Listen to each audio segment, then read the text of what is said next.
శకుంతల ఎలా పుట్టిందో తెలుసా? విశ్వామిత్రుడు మరొక స్వర్గాన్ని సృష్టించడానికి ప్రయత్నించి దేవతల్ని భయపెట్టాడు. ఇంకా విశ్వామిత్రుడు బ్రహ్మర్షి కావడానికి తీవ్రమైన తపస్సును పూనుకున్నాడు. అప్పుడు ఇంద్రుడు తన శక్తులు చూసి భయపడి అది భగ్నం చేయడానికి ఇంద్రలోకంలో నర్తకీమణుల్లో ఒకరైన మేనకను ఇంద్రుడు పంపిస్తాడు. పుష్కర సరస్సులో స్నానం చేస్తున్న మేనకను చూసి మోహించిన విశ్వామిత్రుడు తపస్సు లక్ష్యాన్ని మరిచి ఆమెపై ప్రేమ పెంచుకొని ఆమెతో సంసారం చేస్తాడు. వారిద్దరి దాంపత్య బంధం కారణంగా ఓ ఆడపిల్ల జన్మిస్తుంది.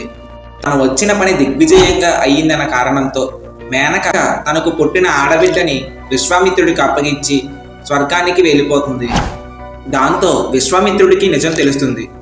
తాను ఆశించిన బ్రహ్మర్షి స్థానం పొందాలంటే తన వల్ల మేనకకు కలిగిన ఆడబిడ్డ తనకి అవరోధం కాకూడదని భావిస్తూ విశ్వామిత్రుడు అక్కడి శకుంతల పక్షులకి ఆ ఆడబిడ్డని అప్పగించి